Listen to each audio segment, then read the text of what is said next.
Guys, കഴിഞ്ഞ സീസണിൽ Odisha F സിയുടെ പരിശീലകൻ എന്ന നിലയിൽ സെർജിയോ ലൊബേറ വരുന്ന സമയത്ത് ഒഡീഷയുടെ ആരാധകർക്കും അല്ലെങ്കിൽ ലൊബേറയുടെ ആരാധകർക്കും ഇന്ത്യൻ ഫുട്ബോൾ നോക്കുന്നവർക്കൊക്കെ ഒരു പ്രതീക്ഷ ഉണ്ടായിരുന്നു. ഏതെങ്കിലും ഒരു തരത്തിലുള്ള ട്രോഫി, ഒരു സക്സസ് അവർക്ക് നേടിക്കൊടുക്കാൻ കഴിവുള്ള ഒരു പരിശീലനമാണ് എന്നുള്ളത്. കാരണം ഇന്ത്യൻ ഫുട്ബോൾ നോക്കിക്കഴിഞ്ഞാൽ ഒരുവിധം ഇപ്പോൾ സൂപ്പർ കപ്പ്, ഷീൽഡ്, ട്രോഫി എല്ലാം വിൻ ചെയ്തിട്ടുള്ള ഒരു പരിശീലനമാണ് എന്നുള്ള കാര്യം നമുക്കറിയാമല്ലോ.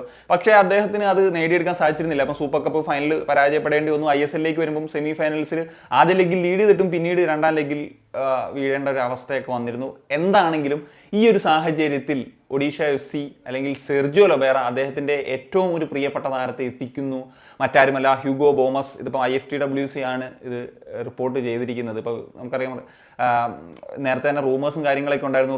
ഇപ്പം ബോമസ് കഴിഞ്ഞ വർഷം മോഹൻ ബഗാന്റെ സ്കോഡിലുണ്ടായിരുന്നു. പക്ഷേ ജനുവരിയിൽ സ്കോഡിൽ നിന്ന് അദ്ദേഹത്തെ ഒഴിവാക്കിയിരുന്നു. സ്റ്റിൽ അദ്ദേഹത്തിന് 2 വർഷത്തെ കോൺട്രാക്റ്റ് ഒക്കെ ഉള്ള താരമാണ്. ഈ ഒരു സാഹചര്യത്തിൽ അദ്ദേഹം ക്ലബിനോട് റിക്വസ്റ്റ് ചെയ്തിരുന്നു എന്നുള്ളത്. അപ്പം എന്താണെങ്കിലും ഇത് നടക്കാൻ പോകുന്നു എന്നുള്ളത്, അതായത് ഒഡീഷ FC അല്ലെങ്കിൽ ലൊബേറയുടെ ഒഡീഷ FC ഏതോ ഒരു കണ്ണി മിസ്സായിരുന്നു. ആ കണ്ണി ചേർത്ത് വെക്കുന്നു. അത് ഹ്യൂഗോ ബോമസ് എന്ന് പറയുന്ന താരമാണ് എന്നുള്ളതാണ് എനിക്കിപ്പോൾ പറയാനായിട്ട് തോന്നുന്നത്. നമുക്കറിയാം, ബോമസ് ഒരു യങ് പ്ലെയർ എന്ന നിലയിൽ മൊറോക്കൻ ലീഗിൽ നിന്നാണ് വരുന്നത്. പിന്നീട് ആദ്യ സീസണിൽ അദ്ദേഹം അങ്ങനെ ഒരു വലിയ പെർഫോമൻസ് നടത്തിയില്ല. എന്നാൽ അദ്ദേഹത്തിൻ്റെ രണ്ടാമത്തെ സീസണിൽ വളരെ മികച്ച പ്രകടനം നടത്തി. അദ്ദേഹം ഗോൾഡൻ ബോൾ വരെയൊക്കെ വിൻ ചെയ്യുന്ന ഒരു ലെവലിലേക്ക് എത്താനായിട്ട് സാധിച്ചു എന്നുള്ളതാണ്.